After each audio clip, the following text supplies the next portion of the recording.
الله الرحمن الرحيم ومن أحسن قولا ممن دعا إلى الله وعمل صالحا وقال إنني من المسلمين. بسم الله الرحمن الرحيم. الحمد لله رب العالمين والصلاة والسلام على سيد المرسلين نبينا محمد وعلى آله وصحبه أجمعين. أما بعد فقد قال المؤلف رحمه الله تعالى باب الصفوف عن أنس بن مالك رضي الله عنه قال قال رسول الله صلى الله عليه وسلم سووا صفوفكم فإن تسوية الصفوف من تمام الصلاة. عن النعمان بن بشير رضي الله عنه قال سمعت رسول الله صلى الله عليه وسلم يقول لا تسوون صفوفكم أو لا يخالفن الله بين وجوهكم متفق عليه. ولمسلم كان رسول الله صلى الله عليه وسلم يسوي صفوفنا حتى كأنما يسوي بها القداحة حتى رأى أن قد أقلنا عنه ثم خرج يوما فقام حتى كاد أن يكبر فرأى رجلا باديا صدره فقال عباد الله لا تسوون صفوفكم أو لا يخالفن الله بين وجوهكم.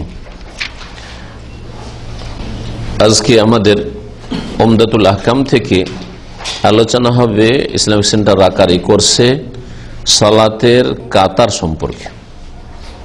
সাফের জামা হচ্ছে সুফুফ, সাফ মানে লাইন, কাতার সুফুফ। কোরআনে কারিমে শব্দটি রয়েছে ইন্নাল্লাযীনা ইউকাতিলুনা ফি সাবিলিল্লাহ। জি, এরপরে সূরাতুস সাফ, এটি সূরার নামে সূরাতুস সাফ রয়েছে। ইন্নাল্লাহ ইউহিব্বুল্লাযীনা ইউকাতিলুনা ফি সাবিলিহি সাফা।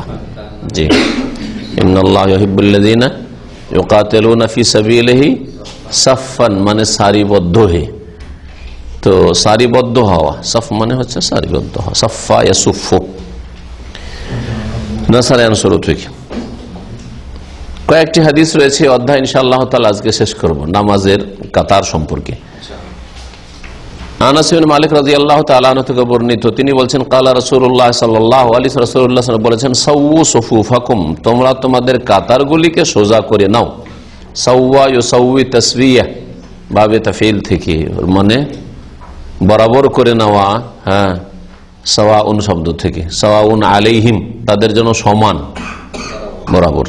ফাইন্না তাসওয়িয়াতা সুফুফ মিন তামামিস সালাহ, কারণ কাতারগুলিকে সোজা করে নেওয়া সালাতের পূর্ণতা, সালাতের পূর্ণতার অন্তর্ভুক্ত।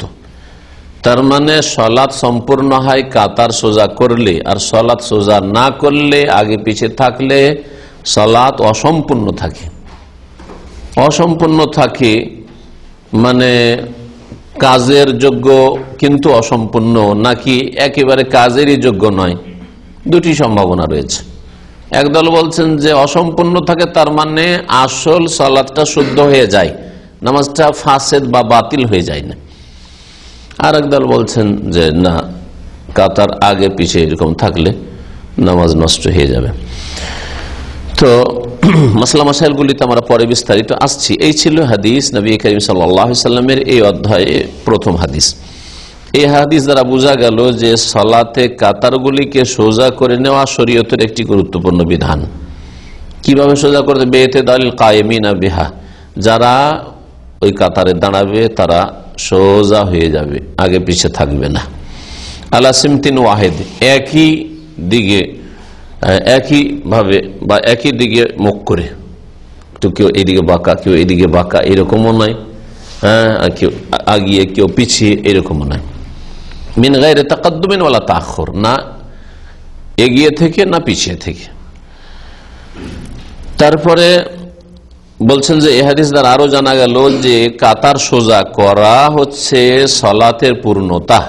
আন্না তাসওয়িয়াতাহা সাবাবুন ফি তামামিস সালাহ, কাতার সোজা করলে সালাত সম্পূর্ণ হয়। ফায়াকুনু যালিকা মুস্তাহাবান, তাহলে এটার বাহ্যিক অর্থে বোঝায় যে কাতার যদি সোজা না করা হয় তাহলে অসম্পূর্ণ থাকে, কিন্তু নামাজ হয়ে যায়। এটা যারা বুঝেছে তারা বলেছে যে কাতার সোজা করা ওয়াজিব নয়, মুস্তাহাব। এটা হচ্ছে অধিকাংশ আলেমদের, ফোকাহাদের মত। মাযহাবুল জুমহুর লিখছেন ভাষ্যকার। ওয়াকিলা, আর কিছু কিছু আলেমারা বলেছেন বেউজুবিহি, কাতার সোজা করা ফরজ। যদি ফরজ হয় তাহলে যখন ফরজ ছুটে গেল, কাতার যদি সোজা না করা হয় তাহলে নামাজ হবে না। তারা এই হাদিসের সাথে আরেক হাদিস, এতে যেমন তামামিস সালাহ, এখান থেকেও তারা দলিল নেওয়ার চেষ্টা করছে। তামামুস সালাহ অসম্পূর্ণ, তো অসম্পূর্ণ জিনিস দুই রকম হয়। যেমন একটা বাচ্চা অসময়ে যদি মায়ের পেট থেকে ভূমিষ্ঠ হয় তাহলে সেটা দুটো সম্ভাবনা আছে।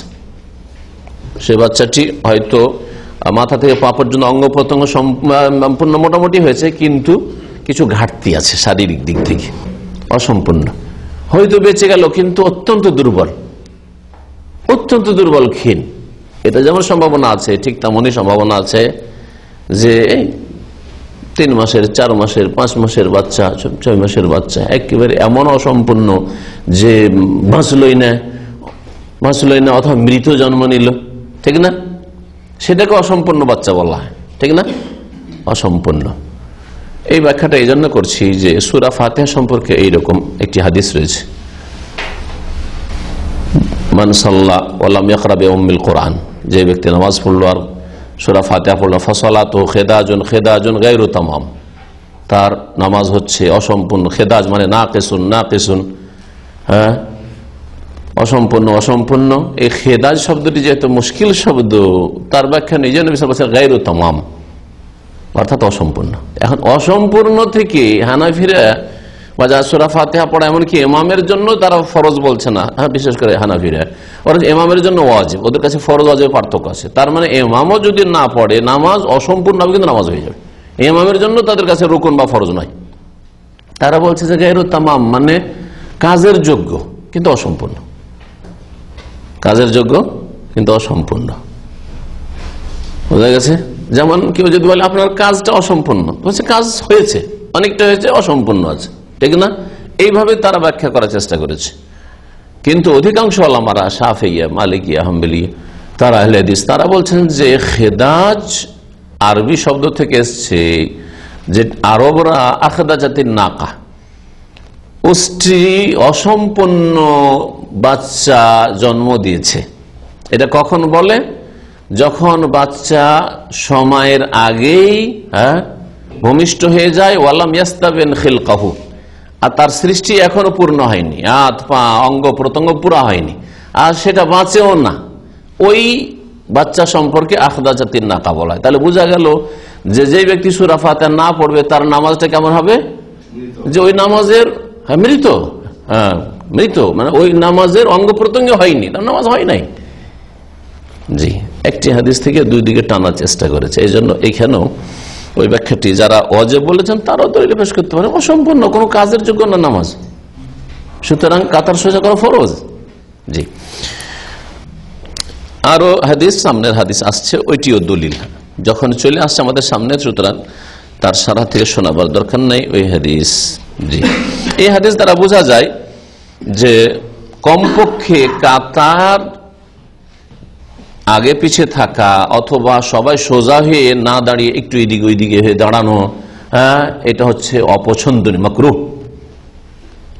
আর যারা বলেছেন যে কাতার সোজা করা ফরজ, তাদের কাছে হারাম। এর দ্বারা বোঝা যায় জামাতের নামাজের ফজিলত রয়েছে, জামাতের নামাজের ফজিলত রয়েছে। আর এই ফজিলত হাসিল হবে কাতার সোজা করলে। কাতার যখন সোজা করবে তো নামাজটা পূর্ণ হবে, তো পূর্ণ ফজিলত পাবে তখন 27 গুণ বা 25 গুণ। কাতার সোজা করতে হবে, এর রহস্য বা হিকমত বাকি এ সম্পর্কে বলা হয়েছে যে মালায়েকাদের সাথে কি করা, তাদের অনুকরণ, ভালোদের অনুকরণ আল্লাহর কাছে পছন্দনীয়। আর মালায়েকা হচ্ছেন বারারা, কিরামান বারারা, সম্মানিত এবং তারা নেক। নবী করিম সাল্লাল্লাহু আলাইহি ওয়াসাল্লাম এই মর্মে বলেছেন, আলা তাসুফুনা কামা তাসুফুল মালায়েকা ইনদা রাব্বিহা, তোমরা কি ওইভাবে কাতার লাগাতে পারো না, সারিবদ্ধ হইতে পারো যেমন ভাবে ফেরেশতারা তাদের রবের কাছে সারিবদ্ধ হন? সাহাবারা বলেন, ইয়া রাসূলুল্লাহ কাইফা তাসুফুল মালায়েকা ইনদা রাব্বিহা, আল্লাহ পাকের কাছে বা ফেরেশতারা তাদের রবের কাছে কিভাবে সামনে কিভাবে তারা কাতার লাগান বা সারিবদ্ধ হন? قال يتمون الصفوف الاول ويتراصون في الصف, তারা আগের কাতারগুলিকে প্রথম সম্পূর্ণ করে, আগের কাতারে ডানে বামে খালি আছে আর জামাত ধরার জন্য দৌড় দিয়ে গিয়ে দেখছে ওইদিকে গেলে তো রুকু ছুটে যাবে, তো জামাতটা যাবে, যেমন এখানে এরকম চিত্রগুলি দেখা যায়। আর যারা মনে করে রুকু পেলে রাকাত হয়ে যাবে তারা ওই রকম করে, বিশেষ করে মূর্খ সমাজের লোকেরা দৌড় দিয়ে আসে কোন রকম করে ধরার চেষ্টা করে, ওইদিকে জায়গা খালি এদিকে জায়গা খালি, পিছনে গেলে গেল, যেখানে সুবিধা হলো ওখানে গেলে গেল, কোন রকম করে আমাকে রুকুটা ধরতে হবে, রাকাতটা ধরতে হবে, ঠিক না। কাতার আগেরটা পুরা করতে হবে, তারপরে নতুন কাতার লাগাইতে হবে। বড় মসজিদগুলো তো আশ্চর্য দেখবেন, রমজান মাসে যদি কিং ফাহাদ জামে মসজিদে যান তো দেখবেন ওই দিকে ডান দিক থেকে লোকজন বেশি আসছে, যেহেতু 4-5 কাতার বেশি হয়ে গেছে, আর এই দিকে 4-5 কাতার সামনে খালি আছে, বাম দিক খালি পড়ে আছে। যে হালত মুসলিম সমাজের অজ্ঞতা আসলে। ফেরেশতাদের কাতার লাগানোটা এরকম নয়, তাদের অনুকরণ করতে হবে। আর ফেরেশতারা কাতারকে কাতারের সাথে মিলিয়ে নেই। রাস থেকে প্রমাণিত হয় যে পায়ে পা, কাঁধে কাঁধ লাগাইতে হবে, যেটা হানাফি ভাইরা করে না, এবং হাম্বলীদের গাফিলতি শিথিলতা রয়েছে। রাসাস থেকে, এটা হচ্ছে সীসা ঢালানোকে বলা হয় রাসাস। হ্যাঁ, রাস্তা এরস্য মানে সীসা ঢালানো, সীসা গলিয়ে ঢালাই করা। তো সীসা গলিয়ে ঢালাই করলে কি ফাটল থাকে? হ্যাঁ, না লেগে থাকে? লেগে থাকে, প্রশ্ন ওঠে না ফাটল থাকা, ঠিক না। তাহলে কাতার কি বলা হয়েছে? নবী সাল্লাল্লাহু আলাইহি ওয়াসাল্লাম তারাসু সুফুফাকুম, তোমাদের কাতারগুলিকে সীসা ঢালা প্রাচীরের মতো করে নাও, মানে কাতারের সাথে কাতার লেগে যেতে হবে, গায়ের সাথে গায়ে লেগে যেতে হবে। এটাই হচ্ছে নবী করিম সাল্লাল্লাহু আলাইহি ওয়াসাল্লাম আদর্শ। দ্বিতীয় হাদিস দেখি তাহলে। নোমান ইবনে বাশির রাদিয়াল্লাহু তাআলা আনহু থেকে বর্ণিত, তিনি বলছেন সামিআতু রাসূলুল্লাহ সাল্লাল্লাহু আলাইহি ওয়াসাল্লাম ইয়াকুল, নবী করিম সাল্লাল্লাহু আলাইহি ওয়াসাল্লামকে বলতে শুনেছি, লা তুসাউন্না সুফুফাকুম, অবশ্যই অবশ্যই তোমরা তোমাদের কাতারগুলিকে সোজা করে নেবে। দুইটি তাকিদ, লাম তাকিদ আর নুন তাকিদ, এজন্য অবশ্যই অবশ্যই বললাম। কত তাকিদ রয়েছে। আও লা ইউখালিফান্নাল্লাহু বাইনা ওজুহিকুম, আর না হইলে আল্লাহ পাক তোমাদের চেহারাগুলির মাঝে বিরোধ সৃষ্টি করে দেবেন। চেহারার মাঝে বিরোধ সৃষ্টি করবেন মানে কি? হ্যাঁ, কি মানে কি? অন্তরে চেহারা, নবী সাল্লাল্লাহু বলছেন চেহারা, চেহারাতে কেমন করে বিরোধ সৃষ্টি করবেন? হ্যাঁ, কি বুঝেছেন এই হাদিস? এটাকে শোনেন এই হাদিস যে কাতার সোজা করো, আর না হলে তোমাদের চেহারাগুলিকে পাল্টে দেওয়া হবে, চেহারাগুলিতে বিরোধ সৃষ্টি করে দেওয়া হবে। কি হতে পারে?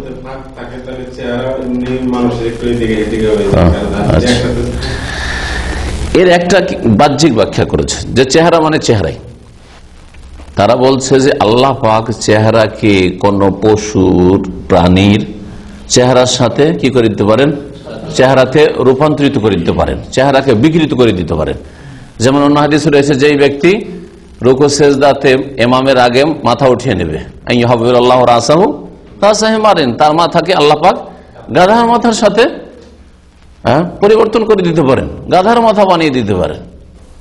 বোঝা গেছে না? তো এইটাও সম্ভাবনা রয়েছে।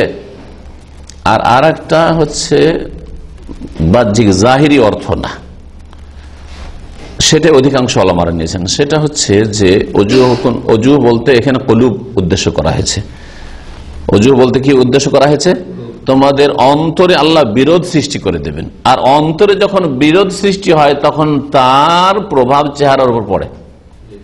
আপনার সাথে যদি অন্তরে মিল না থাকে তো আপনাকে দেখলে, হ্যাঁ এক ভাই, আমি নিজের কথা বলবো না, কারণ আমি চাই না যে কারোর সাথে এরকম হই।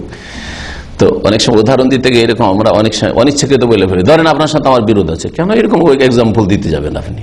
ধরেন করে, এটা শেখার জিনিস। কিন্তু ধরেন একজনের সাথে এইভাবে বললেন, ধরেন আপনার সাথে কেন বললেন? আমার আছে না, কেন বলবো? আপনার সাথে আমার কেন বিরোধের কথা সাপোজ করে বলতে যাব? একজনের আরেকজনের সাথে অন্তরে কি আছে? বিরোধ আছে, অন্তরে ফাটল আছে। অন্তরে ফাটল থাকলে এক অপরকে দেখলে মুখটা টেढ़া করে এইদিকে যায় না, যায় না? তাহলে চেহারাতেও আল্লাহ পাক বিরোধ সৃষ্টি করে দেন। চেহারাতে হাসি ফুটে না, চেহারার সাথে মিলতে চায় না, সাক্ষাৎ করতে চায় না। মুত্তাফাকুন আলাইহি, বুখারী মুসলিমের হাদিস। ওয়ালি মুসলিম সহিহ মুসলিমের হাদিস, কানা রাসূলুল্লাহ সাল্লাল্লাহু আলাইহি ওয়াসাল্লাম ইউসাউই সুফুফানা, রাসূলুল্লাহ আমাদের কাতারগুলিকে সোজা করতেন। তাহলে ইমামের দায়িত্ব হচ্ছে কাতার সোজা করা। যে ইমামের কাজ এইদিকে দেখবে ওইদিকে দেখবে, ঘুরে আর কি মুক্তাদিদের দিকে। তারপরে কাতার যখন সোজা হয়ে গেছে, কাতার পুরা হয়েছে, খালি আছে, বলবে যে পুরা করো আগের কাতারগুলি। কেমন গুরুত্ব দিয়ে করতেন বলছেন, হাত্তা এমন কি কান্নামা ইউসাউই বিহাল কিদাহা, যেন তিনি এই কাতারের মাধ্যমে কি করছেন, তীর সোজা করছেন। তীরের কঞ্চি বা তীরের যে এটা থাকে, কাঠ থাকে, ধরেন কঞ্চি দিয়ে আমাদের দেশে তীর তৈরি করা হয়, তাই না? বাতি ধরেন, কঞ্চি বা বাতি ধরেন, বাঁকা থাকে, অনেক সময় বাঁকা থাকে না? তো ওটাকে সোজা করার জন্য ওর বিভিন্ন তরিকা আছে, চাষিরা জানে। যারা মাছ ধরে আপনার ওই দিয়ে ছিপ দিয়ে, আমরা ছিপ বলি, ছিপ দিয়ে আমরা ছোট করে দেখেছি বড় কঞ্চি বাঁকা আছে, তো বাঁকা যে ঠিক জায়গায় ফেলতে গেলে পড়বে না, এদিক থেকে ওই দিকে যাবে। তো ওটাকে সোজা করার জন্য নিচে ভারী ইট পাথর বেঁধে দিয়ে আর ওইদিকে উপরে গাছে ঝুলিয়ে দিচ্ছি সোজা করার জন্য। একদিন দুদিন ওকে রেখে দিচ্ছি কঞ্চিকে সোজা করার জন্য। আরো মেলা তরিকা হইতে পারে, ওতে কিছু এমন কিছু শেখ দিয়ে বা কিছু। তো যেমন তীরকে কি করা হয়, তীরের ওই কঞ্চিটাকে বা বাতিটাকে কি করা হয়, সোজা করা হয়, ওই রকম। হাত তারা এমনকি দেখতে পেতেন রাসূলুল্লাহ আনকাদ আকালনা আনহু, যে তার থেকে আমরা এই বিষয়টি উপলব্ধি করে নিয়েছি, হ্যাঁ, আমরা বুঝে নিয়েছি, আমাদের আকেলে ঢুকে গেছে। আকালনা মানে ফাহিমনা, যে এখান থেকে আকল, আকল থেকে আকাল না, আমরা বুঝে নিয়েছি তার পক্ষ থেকে এই বিষয়টি কি এত গুরুত্ব রয়েছে কাতার সোজা করার। মানে এই বুঝে নেওয়ার পরেও একদিন নবী সাল্লাল্লাহু আলাইহি ওয়াসাল্লাম বেরিয়েছেন নামাজের জন্য, ফাকাম, আর দাঁড়িয়েছেন মুসাল্লি, হাত্তা কাদা ইউকাব্বির, এমন কি তাকবীর দেওয়ার উপক্রম হয়েছে। কাদা একাদো মানে উপক্রম হওয়া, ফেলে মুকারিন, তাকবীর দিতে যাচ্ছেন, এমন সময় দেখছেন কি ফারা রাজুলান, একজন ব্যক্তিকে দেখছেন, বাদিয়ান সাদরুহু, যে তার বুকটা সামনের দিকে বেড়ে আছে। বাদায় আবদু মানে প্রকাশ পেয়ে আছে, জাহির হয়ে আছে। বাদায় আবদু, বাদায় আবদু মানে প্রকাশ পাওয়া, আর বাদায় আবদু মানে শুরু করা। জি, যখন মাহমুজ হবে, মাহমুজুল্লাম যারা সার্ফ বোঝেন, হামজা হবে শেষখানে, তার মানে শুরু করা। আবদাও আমি শুরু করছি। আর বাদায় আবদু যখন মুতাল্লুল্লাম হবে, বাদায় আবদু বা দাল ওয়াও মাদ্দা হবে, তখন ওর মানে হবে জাহির হওয়া, প্রকাশ পাওয়া। জি,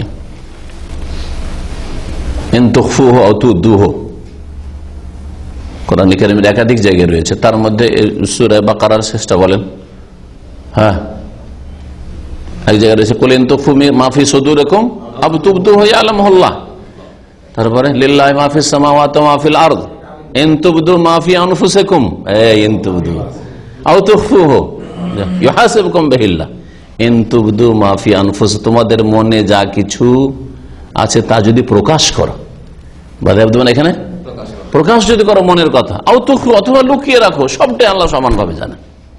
তো বাদায় আবদু এখানে জাহির করা বা প্রকাশ করার অর্থে রয়েছে। কি বলছেন নবী সাল্লাল্লাহু আলাইহি সাল্লাম, বাদিয়ান ইসিম ফাইলে সেগা সাদরুহু, তার সিনা বক্ষ প্রকাশ করে রয়েছে, মানে সামনে বেড়ে রয়েছে, বাড়িয়ে রেখেছে। ফাকাল, তখন নবী সাল্লাল্লাহু আলাইহি ইবাদাল্লাহ, মানে ইয়া ইবাদাল্লাহ, এখানে ইয়া মাযরুফ আছে, এইজন্য ইবাদাল্লাহ পড়তে হবে, মুনাদা মুজাফ কে ফাতা হয়, তো নাসাব হয়। হে আল্লাহর বান্দারা, লা তুসাউন্না সুফুফাকুম, অবশ্যই তোমরা তোমাদের কাতারগুলিকে সোজা করে নেবে, আওলা ইউখালিফান্নাল্লাহু বাইনা ওজুক, আর না হলে তোমাদের চেহারাগুলির মাঝে আল্লাহ পাক কি করে দিবেন, বিরোধ সৃষ্টি করে দেবেন।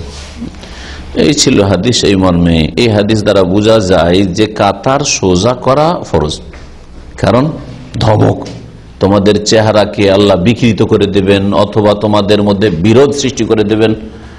এই যে দ্বিতীয় অর্থটা বললাম যে অন্তরে বিরোধ সৃষ্টি হবে, এটা স্পষ্ট কথা। কিন্তু পাশাপাশি দাঁড়িয়ে দেখেন, একটা লোক যদি একবার আপনার গায়ে গা সাটিয়ে, পায়ে পা সাটিয়ে, কাঁধে কাঁধ সাটিয়ে সেটে লাগে নামাজ পড়তে, ওর সাথে আলাদা একটা মহব্বত হবে, লোকটা নামাজের মতো নামাজ পড়লো। কিন্তু আর একটা লোক আপনার থেকে দূরেই থাকছে, আমি তো একটু ছাড়ার চেষ্টা করছি, দূরে সরার চেষ্টা করছে। আপনার ঘৃণা জন্মিবে না জন্মিবে না? মানুষ হিসাবে একেবারে ঘৃণা জন্মিবে। ঘৃণা জন্মিবে কি রে, আপনাকে অশ্বাসা দিবে, তখন শয়তান সুযোগ পাবে যে আমাকে ঘৃণা করে, হ্যাঁ আমার পাশে লাগতে চায় না। বিশেষ করে ছোট আর বড় পাশাপাশি থাকলে, বড় যদি ছোট থেকে একটু সরতে চাই, ছাড়তে না চাই, তো তখন কিভাবে ঘৃণা ছড়াবে? অহংকারী, আমি যেহেতু গরিব, আমি যেহেতু ক্লিনার, হ্যাঁ আমি যেহেতু একটু ময়লা কাপড়ে আছি বা পুরাতন ছেঁড়া ফাটা কাপড়ে আছি, আর এই ভদ্রলোক আমার পাশে ছাড়তে চাই না। ঘৃণা জন্মিবে জন্মিবে না? অবশ্যই ঘৃণা জন্মিবে। তাহলে অন্তরে ফাটল ধরলো না? এই কথাটি ভাষ্যকার এখানে উল্লেখ করেছে, যা সংখ্যা বলল, বাস্তব সত্য কথা। এই হাদিস দ্বারা বোঝা যায় যে নবী করিম সাল্লাল্লাহু আলাইহি ওয়াসাল্লাম কাতার সোজা না করার কারণে রাগান্বিত হয়েছেন। তো ইমাম যদি রাগান্বিত হয়, শক্ত ভাষায় বলে, তার অধিকার রয়েছে, কারণ তার দায়িত্ব এটি।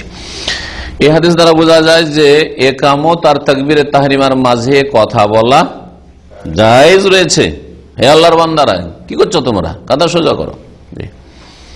প্রয়োজন হলে কথা বলেন। নবী সাল্লাল্লাহু আলাইহি ওয়াসাল্লাম আদেশ করতেন, নিষেধ করেছেন, এটা করে এসো, এটা করিও না, করতেন ইকামত আর তাকবীরে তাহরিমার মাঝখানে। তাকবীরে তাহরিমা শেষ হয় না, শেষ কালেমাটা শেষ হয় না, তার আগেই তাকবীরে তাহরিমা দিয়ে ফেলে হানাফি ইমামগুলো, দেশে করে না? এইদিকে শেষ হইতে নেই, তার আগে ইকামত হয়ে বসে আছে। বিসমিল্লাহ বলে কখনো কাতার সোজা করেন, এসব কথা নেই, এগুলো সুন্নাত বিরোধী কাজ। তারপরে এত দ্রুত সাথে সাথে না, হ্যাঁ নবী সাল্লাল্লাহু আলাইহি ওয়াসাল্লাম সুন্নাত হচ্ছে দেখেন, তারপরে কোনো প্রয়োজন হলে বলেন, কোনো কারো ভুল থাকলে সংশোধন করেন, আমাদের মারুফ করেন, ভালো কাজের উপদেশ দেন, অন্যায় কাজে বাধা দেন, জি হ্যাঁ, ইত্যাদি। তারপরের হাদিস দেখি। আনাস বিন মালিক রাদিয়াল্লাহু তাআলা আনহু থেকে বর্ণিত, তিনি বলছেন আন্না জাদ্দাতাহু মুলাইকাতা, তার দাদি বা তার নানি মুলাইকা। জাদ্দা দাদি হইতে পারে, আবার নানি হইতে পারে, দুই অর্থে ব্যবহৃত হয়। দাওয়াত রাসূলুল্লাহ সাল্লাল্লাহু আলাইহি ওয়াসাল্লাম, রাসূলুল্লাহ সাল্লাল্লাহু আলাইহি সাল্লামকে দাওয়াত দিয়েছিলেন লেতো আমিন, খাদ্যের, খাবারের, খেতে ডেকেছিলেন যে আমার বাড়িতে একদিন দাওয়াত নেন। বুড়ি মানুষ ছিলেন। সানাতু লাহু, যিনি খাবার তৈরি করেছেন রাসূলুল্লাহ সাল্লাল্লাহু আলাইহি ওয়াসাল্লামের উদ্দেশ্যে। ফাকালা মিনহু, রাসূলুল্লাহ সাল্লাল্লাহু আলাইহি ওয়াসাল্লাম তা থেকে কিছু খেলেন। সুম্মা কালা, তারপরে বলেন কুমু ফালে উসাল্লি লাকুম, তোমরা দাঁড়াও, হ্যাঁ ফালে উসাল্লি বিকুম, জি কুমু, তোমরা দাঁড়াও, তোমাদের সাথে আমি নামাজ পড়ে দিই, মানে তোমাদেরকে সাথে নিয়ে আমি তোমাদের বাড়িতে 2 রাকাত সালাত আদায় করে দিই, 2 রাকাত সালাতের ইমামতি করে দিই তোমাদের বরকতের জন্য। কারণ রাসূলুল্লাহ সাল্লাল্লাহু আলাইহি ওয়াসাল্লামের সালাতের বরকত রয়েছে। আর এমনিও আপনি আপনার বাড়িতে সুন্নত নফল ফরজ ছাড়া অন্য নামাজ পড়লে বরকত রয়েছে। এই জন্য নবী সাল্লাল্লাহু আলাইহি ওয়াসাল্লাম বলেছেন লা তাজালু বুয়ুতাকুম কুবুরা, তোমাদের বাড়িগুলোকে কবরে পরিণত করিও না, কবরের উপরে নামাজ হয় না। অথবা ইজআলু মিন সালাতিকুম ফি বুয়ুতিকুম, তোমাদের কিছু নামাজ তোমাদের বাড়িতে করিও, মানে সুন্নাত নফলগুলি। ওয়ালা তাজালুহা কুবুরা, আর সেটাকে কবর বানিয়ে দেন বা কবরের মতো করে দিও না, কবরস্থানের মতো। নবী করিম সাল্লাল্লাহু আলাইহি ওয়াসাল্লাম চাইলেন যে গরিব মানুষ, বুড়ি মানুষ, তো এর বাড়িতে একটা বরকত হয়ে যাক, আর আমি এদের বাড়ি 2 রাকাত নামাজ পড়ে দিই। কালা আনাস, আনাস বলছেন ফাকুমতু ইলা হাসিরিন লানা, আমাদের এক চাটাইয়ের উদ্দেশ্যে আমি দাঁড়ালাম, সেটাকে বিছানোর জন্য। যে নবী সাল্লাল্লাহু আলাইহি ওয়াসাল্লাম নামাজ পড়াবেন, তো এটা তো চাটাই পাটি কিছু লাগবে, হাসির চাটাই পাটি কি বলা হয়। কাদ ইসওয়াদ্দা মিন তুলে মালবেস, যেটা দীর্ঘদিন ব্যবহারের জন্য কালো হয়ে গেছিল, ব্যবহার তো করেন। কাদ ইসওয়াদ্দা, যেটা কালো হয়ে গেছিল, মিন তুলে মালবেস, সেটা ব্যবহার করার কারণে। লাবাসে আলবাস মানে পরিধান করা, কিন্তু এখানে ব্যবহার করা, জি। ফানাদাহতু বিমাইন, যেহেতু ময়লা হয়ে গেছে, পুরনো হয়ে গেছে, কালো হয়ে গেছে, পুরনো হয়ে, ফানাদাহতু বিমাইন, সেটারে পানি ছিটিয়ে দিলাম, পানি ছিটিয়ে দিয়ে একটু পরিষ্কার করে দেওয়ার উদ্দেশ্য। ফাকামা আলাইহি রাসূলুল্লাহ সাল্লাল্লাহু আলাইহি ওয়াসাল্লাম, তার উপর দাঁড়ালেন। ওয়াসাফাফতু আনা ওয়াল ইয়াতীম ওয়ারাআহু, আমি এবং আর একটা ইতিম বাচ্চা ছিল রাসূলুল্লাহ সাল্লাল্লাহু আলাইহি ওয়াসাল্লাম পিছনে দাঁড়ালাম। তাহলে 2 জন, আনাস আর আরেকটা ছেলে। ইতিম মানে নাবালক, সাবালক না। বোঝা গেল যে নাবালক ছেলেকে নিয়ে কাতার লাগানো যাবে, জি, কাতার গণ্য হবে। একজন বড় ব্যক্তি আছে, আর একটা হচ্ছে 5-7 বছরের ছেলে আছে, কাতার চলবে। একা বলে গণ্য হবে না, কারণ একা পুরুষ লোকের কাতারের পিছিয়ে লাগা জায়েজ নয়। জি, একজন যদি গণ্য হয় তাহলে ওকে আমার পাশে দাঁড়াইতে, ডান দিকে দাঁড়াইতে হবে। ওয়াল আজুজ মিন ওয়ারাইনা, এবং বুড়ি আমাদের পিছনে ছিল, তাহলে বাচ্চাদের পিছনে বুড়ি ছিল। জি, বুড়ি কাকে বললো? তার দাদিকে। জি, তাহলে বোঝা গেল যে এইরকম শব্দ ব্যবহার করা জায়েজ। হতে পারে অন্য কোনো ভাষায় হয়তো বেয়াদবি গণ্য হইতে পারে, কিন্তু আরবিতে সেটা বেয়াদবি নয়। দেখতে হবে যে আপনার ভাষায় যদি আপনার দাদিকে বুড়ি যদি রাগ করে তাহলে বলা ঠিক নয়, কিন্তু ওখানকার সমাজে বুড়ি বলা হয়তো রসিকতা, কোনো ব্যাপার না, সে কষ্ট পাবে না, তাহলে জায়েজ রয়েছে। ফাসাল্লাল্লাহু রাকাতান, আমাদের জন্য 2 রাকাত নামাজ পড়লেন। সুম্মান সারাফা, তারপরে সালাম ফিরলেন। বলে মুসলিম, সহিহ মুসলিমের এসে আনা রাসূলুল্লাহ সাল্লাল্লাহু আলাইহি ওয়াসাল্লাম সাল্লা বিহি ওয়া বিউম্মিহি, রাসূলুল্লাহ সাল্লাল্লাহু আলাইহি ওয়াসাল্লাম নামাজ পড়ালেন তাকে এবং তার মাকে, দাদির কথা নেই। ফাআকামানি আইয়ামিনিহি আকামাল মারআতা খালফানা, আমাকে তার ডান দিকে দাঁড় করালেন আর মহিলা আমাদের পিছনে দাঁড়ালো, মানে তার মা পেছনে দাঁড়ালো। তাহলে বোঝা হলো মহিলা একা হইলেও পেছনে দাঁড়াবে, তার জন্য জায়েজ, কিন্তু পুরুষদের পাশে কাতারে লাগা জায়েজ নয়। জি, এই ছিল হাদিস। এই যে দাদি বলা হয়েছে এই সম্পর্কে ভাষ্যকার বলছেন, টিকাতে বলছেন তিনি, যে এখানে একটু ভুল হয়েছে অনেক ওলামাদের মতে। উমদাতুল আহকামের লেখকের উনি বলেছেন আনাস বিন মালিক থেকে বর্ণিত আর তার দাদি। তাহলে এখান থেকে বাহ্যিক কি বোঝা যাচ্ছে যে এটা ছিল কার দাদি বা নানি? আনাস বিন মালিকের, কিন্তু আসলে আনাস বিন মালিকের দাদি না। জি, আনাস বিন মালিক থেকে যিনি বর্ণনা করেছেন তার দাদি।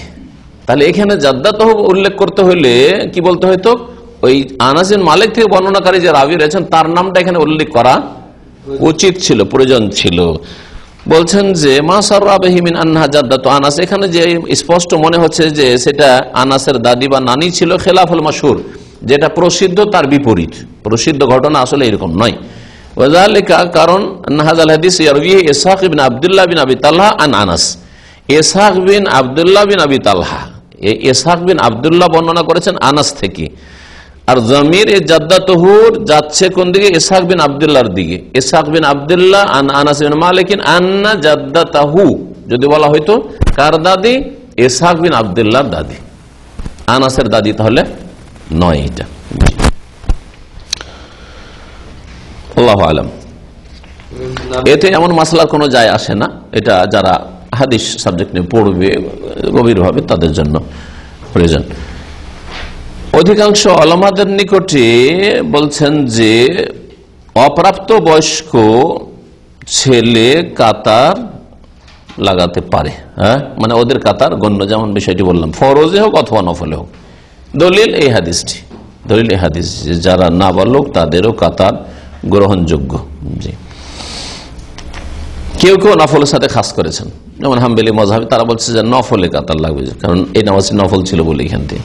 কিন্তু যদি নফলে জায়েজ হয় আর কোনো খাস করা দলিল না থাকে, তাহলে নফলের সাথে খাস করা আর কোনো যুক্তি নেই। যেটা নফল, নফল নামাজ পড়ার তরিকা আর ফরজ নামাজ পড়ার তরিকা একই, যেখানে ভিন্ন দলিল আছে সেইটুকু শুধু ভিন্ন, হ্যাঁ, যেমন ইকামত দেওয়া, হ্যাঁ, ইত্যাদি।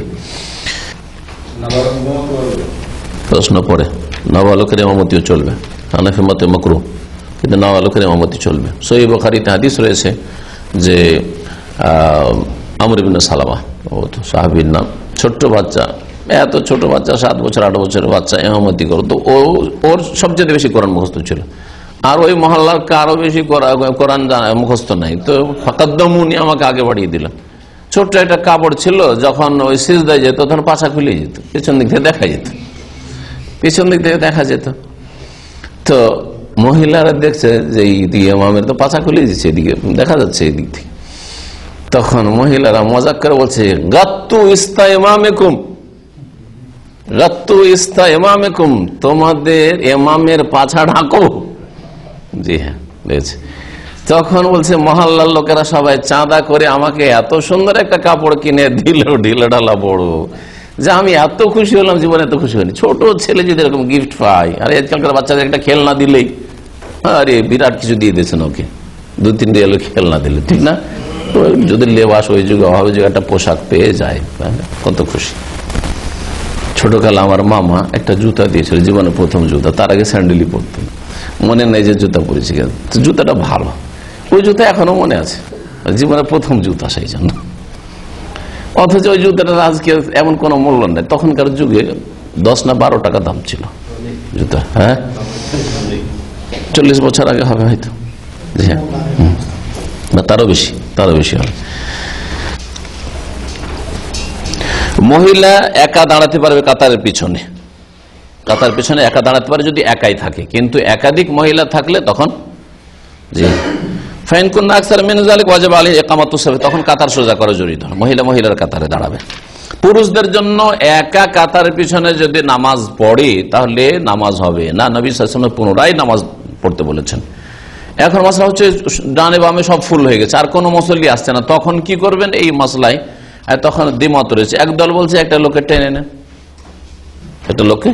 আর এক দল বলছে না, টানবেন কেন, টেনে ওর নেকি কমাইলেন, ওর খুশু খারাপ করলেন, ও আগের কাতারে নেকিবত ছিল। তো ওর জবাব দেনেওয়ালা যারা বলছে টেনে নেওয়ার, তারা বলছে না, ও তো আমার স্বার্থে এসে, সুতরাং আমার মদত যখন করতে এসে তোর নেকি কেন কমবে, নেকি কমবে না, ওইটা না জবাব দিলেন, কিন্তু খুশুটা তো নষ্ট হইলো। এটা লোকে টানা হাসা করলেন, আসলো পিছনে তো খুশু তো কমলো, এটা কেন করতে যাবেন?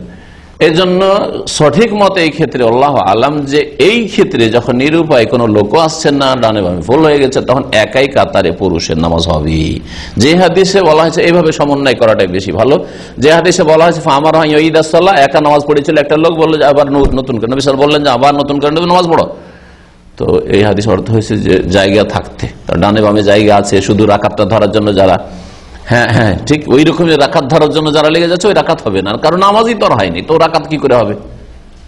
রুকুটা শেষ হয়ে যাওয়ার পর, সেজদায় যাওয়ার পর হয়তো আরেকটা লোক তার পাশে এসে লাগলো, তাহলে যখন থেকে লাগলো তখন থেকে নামাজটা হইতে পারে, কিন্তু তার আগের যে রাকাতটি ধারণা করেছে আমার হয়ে গেছে, দৌড় দিয়ে এসে লেগে গেছে, নামাজ হবে না, ওই রাকাতটা হবে না। এই হাদিস থেকে বোঝা গেল যে সুন্নত নফলও জামাত করা জায়েজ।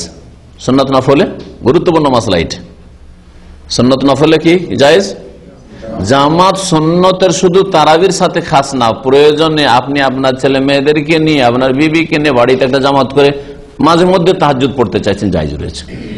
কিন্তু সারা বছর ধরে জামাত করবেন এর কোনো দলিল আমাদের কাছে নেই। এই মশলাটা একটু জেনে রাখা দরকার, কারণ আমাদের কাছে তারাবি যদি দেখি তো রমজান মাসে শুধু জামাত রয়েছে, বাকি যে তারাবিকে তাহাজ্জুদ বলা হয়, সারা বছরে তো তাহাজ্জুদে জামাত নবী সাল্লাল্লাহু আলাইহি ওয়াসাল্লাম জামাত করেননি, কিন্তু এখানে বাড়ি থেকে জামাত করেছেন যেহেতু মাঝে মধ্যে, সুতরাং মাঝে মধ্যেও আপনি যদি জামাত ওইরকম করেন, ছেলে মেয়েকে নিয়ে এসে সলাতুল জোহাই হোক, অথবা আপনার সুন্নত নামাজি হোক, অথবা তাহাজ্জুদ নামাজি হোক, জায়েজ রয়েছে, যেমন নবী সাল্লাল্লাহু আলাইহি ওয়াসাল্লাম এখানে করেছেন।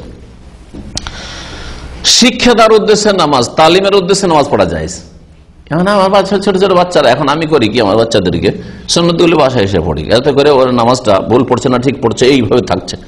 আজকে ভাতিজাকে মাদ্রাসা নিতে গেছি, ভাতিজা নামাজ পড়ছে, আমার ছেলেটাও নামাজ পড়ছে।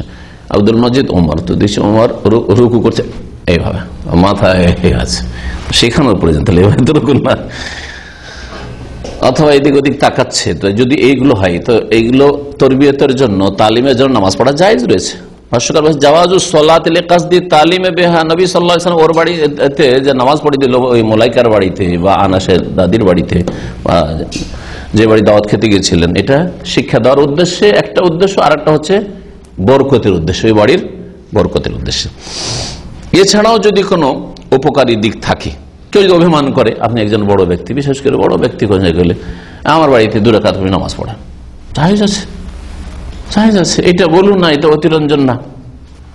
এক মানুষ, পরেশগার মানুষ, মানুষ একজন আপনাকে মনে করছে, তবে আপনার মধ্যে যাতে করে তাকাব্বুর, আবার অহংকার না আসে, শয়তান চান্স না পায়, এইরকম আর পরেশগারি না হয় যে একটু কিছু বড় একটু সম্মান পেলেই ফুলে গেলেন, এটা আপনার তাকওয়া না, আমার কোথায় নিয়ে খুলেন। তাহলে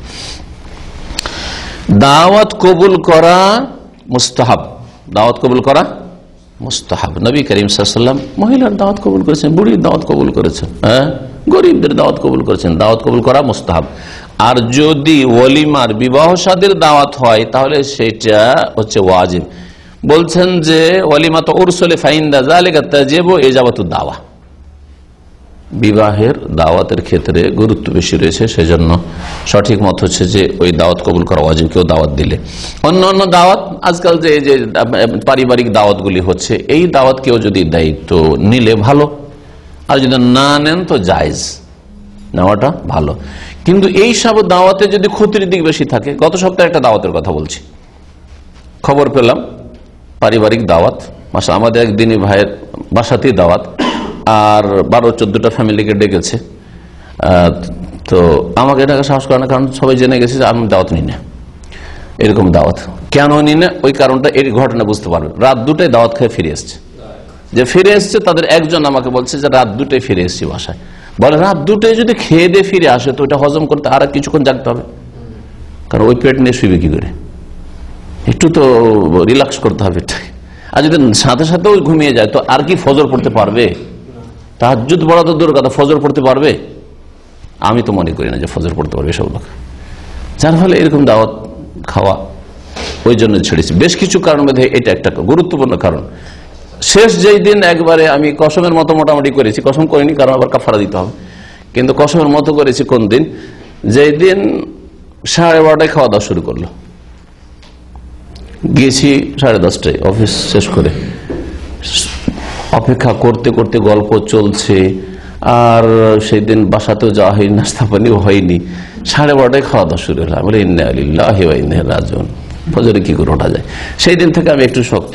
আর তারপরে শরীর স্বাস্থ্য এদিকটাও দেখছি যে আলহামদুলিল্লাহ দাওয়াত না খেলে অনেক ভালো আছি, দাওয়াত খেলে মুশকিলও আছে, রাতের ভাত খেলে মুশকিল আছে, গোস্ত খেলে মুশকিল আছে, দাওয়াত খেলে এইটা 8-10-20 আইটেম একটু একটু করে খেতে খেতে একবারে হাতির খাবার হয়ে যাচ্ছে। তো এগুলি কারণ, যার ফলে দিন ভাইরা দাওয়াত না দিলে আমি খুশি, দাওয়াত দিলে মুশকিলে পড়ে যায়। আমি কি হিকমত একে জবাব দেব, মানে কোন কৌশলে একে না করবো, আমাকে তখন হিকমত খুঁজতে হয়, এক একজনকে এক এক রকম করে। কারণ চাই না যে দিনী ভাইদের বা দিনী বোনদের মনক্ষুণ্ণ হোক, মনটা অসন্তুষ্ট হোক, কারণ ওদের নবী সাল্লাল্লাহু আলাইহি ওয়াসাল্লাম এই জন্য দাওয়াত নিয়েছেন যে মনক্ষুণ্ণ না হয়। কিন্তু যদি এইরকম পরিস্থিতি নবী সাল্লাল্লাহু আলাইহি জামানায় হতো তো নিতেন না নবী সাল্লাল্লাহু আলাইহি ওয়াসাল্লাম হয়তো দাওয়াত, তখন তো আর এরকম ছিল না। আরে একটু শুকনো রুটি মুটি ডাল বা সামান্য কিছু, মাঝে মধ্যে এরকম কোথাও খাবার পাওয়া গেল, তাও একটা আইটেম 17টা আইটেম। জি, সময় কাছে চলে এসছে, হাদিস কটা বাকি আছে? আর একটা, মাশাআল্লাহ, শেষ করি। তো মাসলাগুলি অধিকাংশ বলে ফেলেছেন। নবী করিম সাল্লাল্লাহু আলাইহি ওয়াসাল্লামের এই হাদিস দ্বারা তাওয়াজু, নমনীয়তা বোঝা যায় যে তিনি মহিলার বাড়িতে দাওয়াত নিতেছে, বুড়ির বাড়িতে দাওয়াত নিতে গেছেন। জি, আর গরিবের বাড়ি দাওয়াত খেলে ভালো লাগে, এটা কথা মনে রাখবেন। গরিবের বাড়ি দাওয়াত খেলে আন্তরিকতার সাথে দাওয়াত দেয়, ভালোবাসার সাথে দাওয়াত দেয়, যা খাওয়াবে ভালোবাসাটা তার চাইতে বেশি আছে। হ্যাঁ, জি হ্যাঁ। তো আর তাতে ও খুশি বেশি হবে। আর ধনীরা দাওয়াত খাওয়াইয়া মনে করে যে আমি কি এহসান করেছে আপনার উপর অবদান ওর আছে যে আপনাকে খাওয়াইছে, বোঝা গেছে? যার ফলে আবার ধনীদের দাওয়াত আমি একটু বাঁচার চেষ্টা করি। عن عبد الله بن عباس رضي الله عنهما قال بت عند خالتي ميمونة فقام النبي صلى الله عليه وسلم يصلي من الليل فقمت عن يساري فأخذ براسي فأقامني عن يميني। আব্দুল্লাহ বিন আব্বাস রাদিয়াল্লাহু তাআলা আনহুমা থেকে বর্ণিত, তিনি বলছেন বিত ইনদা খালাতি মাইমুনা, আমার খালা মাইমুনার কাছে আমি রাত কাটিয়েছিলাম কোন এক রাতে। আর নবী করিম সাল্লাল্লাহু আলাইহি ওয়াসাল্লাম সেই দিন পালাও ছিল, নাবালক ছেলে, আর তারপর খালার কাছে থেকেছেন, মানে এই না যে একেবারে খালার বিছানা হইতে পারে, সেই রুমে হইতে পারে, আবার অন্য রুমে হইতে পারে। আর যদি 7 বছর 8 বছর বাচ্চা 10 বছর না পৌঁছে তাহলে অসুবিধা নেই। হ্যাঁ, নবী করিম সাল্লাল্লাহু আলাইহি ওয়াসাল্লাম বিছানা পৃথক করতে বলেছেন কত বছর বয়সে? 10 বছরে। আব্দুল্লাহ ইবনে আব্বাসের বয়স তখন কম ছিল। তো নবী করিম সাল্লাল্লাহু আলাইহি ওয়াসাল্লাম দাঁড়ালেন রাত্রে বিছানা থেকে ইউসাল্লি মিনাল লাইলি, রাতের নামাজ পড়ার জন্য, মানে তাহাজ্জুদ পড়ার জন্য। এই দেখে ছেলে আগে থেকে একেবারে সজাগ আছে যে আজকে নবী সাল্লাল্লাহু আলাইহি ওয়াসাল্লামের নামাজ দেখবো আর নামাজ পড়বো। সুবহানাল্লাহ। সাহাবা ইকরামরা 7 বছর 8 বছরের ছেলে, চিন্তা করেন আপনি, তাদের কত ইমানি জজবা, তাদের কত সুন্দর তরবিয়ত। ফাকুমতু আন ইয়াসারিহি, আমি নবী সাল্লাল্লাহু আলাইহি ওয়াসাল্লামের বাম দিকে দাঁড়িয়ে গেলাম, মাসলা তো জানেন না, বাম দিকে দাঁড়িয়ে গেলাম। ফাআখাযা বিরাসি, তখন আমার মাথাটা ধরলেন তিনি পেছন দিক থেকে। ফাআকামানি আন ইয়ামিনিহি, তারপর আমাকে তার ডান দিকে দাঁড় করে দিলেন। সামনের দিক থেকে নিয়ে আসলেন না পেছন দিক থেকে? পেছন দিক থেকে নিয়ে আসবেন। এটা হচ্ছে সুন্নাত তরিকা, সামনের দিক থেকে নাই, যাতে করে মুসল্লির সামনে দিয়ে অতিক্রম না হয়। জি, যেটা জায়েজ নাই। এই ছিল হাদিস। আচ্ছা, ইমামের বাম দিকে কেউ যদি দাঁড়িয়ে যায় আর নামাজ পড়ে নাই, তো নামাজ হবে কি হবে না? মাসলা হবে না? হবে। দুই মুফতি একই আকিদার, সবই আকিদার, একটা জাহানাফি আর একটা শাফি, তাও না। তো এতেই যদি ইখতিলাফ হয়ে যায়, হ্যাঁ, যে আমরা কেউ তাকলিদে শাখসি করি না, তারপরে দুটো মত হয়, তো কেন মজাবে এত ইখতিলাফ হবে না? ঠিক না? শোনেন, ইমাম আহমদ রহমতুল্লাহ আলাইহির প্রসিদ্ধ মযহাব হচ্ছে ফাসাদু সালাতিল মামুম, মুক্তাদির নামাজ বাতিল হয়ে যাবে যদি ইমামের বাম দিকে দাঁড়িয়ে পড়ে। ইযা কানা ওয়াকিফান আন ইয়াসারিল ইমাম মাখুলু ইয়ামিনিহি, অথচ ডান দিকে খালি আছে, হ্যাঁ, ডান দিকে খালি নেই, হ্যাঁ, তখন বাম দিকে দাঁড়াতে পারে। ডান দিকে খালি নেই, ডান দিকে খালি নাই, পিছনে যদি খালি থাকে তাহলে মুক্তাদিকে টেনে নেবে, মুক্তাদি আছে ওকে টেনে নেবে, কিন্তু পিছনেও জায়গা নেই, কিন্তু বাম দিকে খালি আছে। এরকম হয় কখনো কখনো পরিস্থিতি, তখন জায়েজ আছে। তখন কিভাবে জায়েজ? আযদারুরাতু তুবিহুল মাহযুরা, যখন মানুষ নিরুপায় হয়ে যায় তখন নিষিদ্ধ কাজও জায়েজ হয়ে যায়, এই কায়দার ভিত্তিতে। অধিকাংশ উলামারা, তিন ইমাম আবু হানিফা, মালিক, শাফি রাহিমাহুমুল্লাহ, তারা বলছেন যে নামাজ সহিহ হয়ে যাবে, ইমামের বাম দিকে দাঁড়ালেও নামাজ সহিহ হয়ে যাবে, যদিও ডান দিকে খালি থাকে। ডান দিকে খালি থাকে, তাদের দলিল বাকি। নবী সাল্লাল্লাহু আলাইহি ওয়াসাল্লাম দুই দলই দলিল পেশ করেছেন। কেমন করে দেখেন দৃষ্টিভঙ্গি, ইস্তেমবাতের দৃষ্টিভঙ্গি। যারা বলছেন নামাজ হবে না, নবী করিম সাল্লাল্লাহু আলাইহি ওয়াসাল্লাম বাম দিকে থাকতে দিলেন না, ছোট ছেলে তারপরে বাম দিকে থাকতে দিলেন না, ডান দিকে করে দিলেন, ঠিক না? তাহলে বোঝা গেল যে যখন ডান দিকে করে দিলেন, অথচ ছোট ছেলে জানে না যা থাক, এরকম করলেন না, বোঝা গেল যে নামাজ হয় না। এটা ইমাম আহমদের দৃষ্টিভঙ্গি। অধিকাংশ উলামারা, বাকি তিন ইমামের দৃষ্টিভঙ্গি যে নবী করিম সাল্লাল্লাহু আলাইহি ওয়াসাল্লাম তার নামাজটাকে বাতিল ঘোষণা করলেন না। কিছুক্ষণ তো তিনি বাম দিকে দাঁড়িয়েছেন, তাকবীরে তাহরিমা দিয়েছেন বাম দিকে দাঁড়িয়ে, কিছুক্ষণ দাঁড়িয়েছেন বাম দিকে, তো নামাজের কিছুটা অংশ যখন বাম দিকে হইল, তারপরে নবী সাল্লাল্লাহু আলাইহি ওয়াসাল্লাম বললেন তোমার নামাজ বাতিল, তুমি আবার পড়ো। ওই নামাজের উপরে বুনিয়াদ রেখে ডান দিকে আবার নামাজ পড়িয়ে দিলেন, তাহলে কি বোঝা গেল? যে নামাজ হয়ে যায়, তবে এইভাবে দাঁড়ানো ঠিক নয়। দৃষ্টিভঙ্গি এটা হচ্ছে এইরকম দৃষ্টিভঙ্গি নিয়ে একটা হাদিস থেকে দলিল নিতে গিয়ে ইখতিলাফ হয়ে গেছে। কেউ এইভাবে বুঝেছে, কেউ এইভাবে বুঝেছে। কথা বোঝা গেছে? দুটাই ঠিক সেই জন্য না, এখানে আপনাকে গভীরভাবে চিন্তা করতে হবে, যে জাস্টিফাই করতে হবে যে দুটোর মধ্যে কোনটা আকরাব ইলা সুন্নাহ, কোনটা রাসূলুল্লাহ সাল্লাল্লাহু আলাইহি ওয়াসাল্লামের শরীয়তের উদ্দেশ্যের কাছাকাছি, মাকসাদুশ শরিয়া কোনটা। যেমন নবী সাল্লাল্লাহু আলাইহি ওয়াসাল্লাম বলছেন, এই মাসলাটি জানেন, নবী সাল্লাল্লাহু আলাইহি ওয়াসাল্লাম বলছেন নহিতু আন আকরাল কোরআন রাকিয়ান আও সাজিদান, আমাকে নিষেধ করা হয়েছে রুকু সিজদাতে কোরআন পড়তে। কোরআন পড়তে কি করা হয়েছে? নিষেধ করা হয়েছে। এই হাদিস থেকে কেউ বুঝলো যে না, রুকুতে আর সিজদাতে সিজদা দুয়ার জায়গা, তার সিজদাতে কোরআনি দুয়াই করা যাবে না, বুঝে নিল।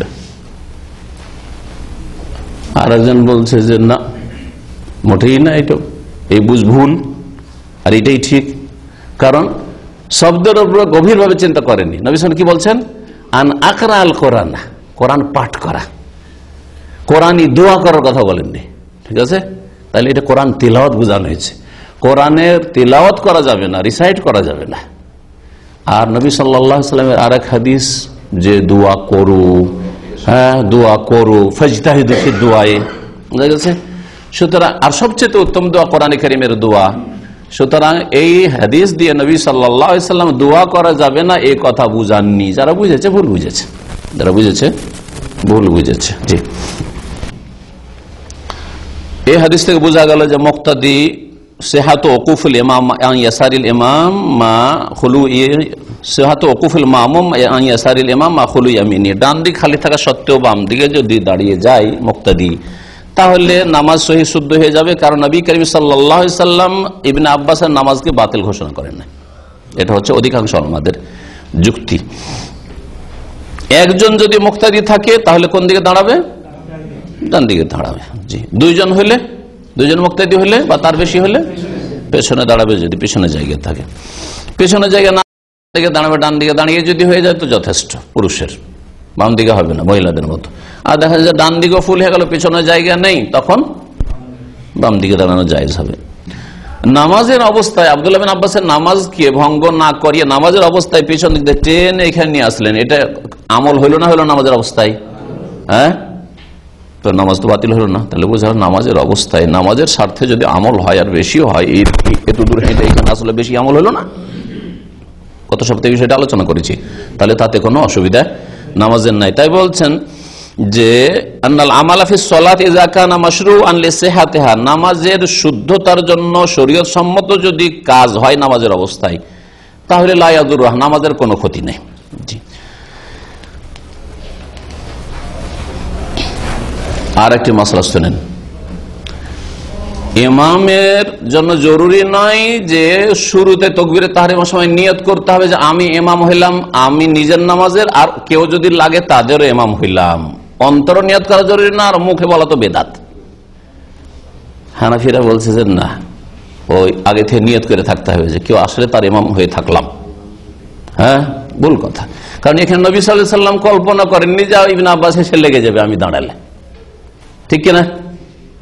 আর নবী সাল্লাল্লাহু আলাইহি ওয়াসাল্লাম আনা ইমামুল লিমান হাজারা আমাল্লাম ইয়াহজুরু বলেননি যে আমি ইমাম হইলাম, না মুখে বলেছেন না অন্তরে নিয়তি করেছেন যে আমি ইমাম হইলাম, যে হাজির আছে আমি আমার নামাজ পড়ছি, আর কেউ যদি আসে তো তারও ইমাম হইলাম, না মুখে বলেছেন না অন্তরে নিয়ত করেছেন। বোঝা গেল কিনা? তাহলে বোঝা গেল যে আপনি একাই নামাজে লেগেছেন আর জানছেন আর কেউ আসবে না, তারপরে যদি চলে আসে তাতে ইমামতি সহি শুদ্ধ হবে। ওয়া সাল্লাল্লাহু আলা নবিয়িনা মুহাম্মদ ওয়া আলা আলিহি ওয়া সাহবিহি আজমাইন। ভুল, এটা মহিলাদের দাঁড়ানো ভুল। ইমামের বাম দিকে নামাজি হবে না, ইমামের বাম দিকে এইভাবে নামাজি হবে না। জেনে শোনো মাসলা।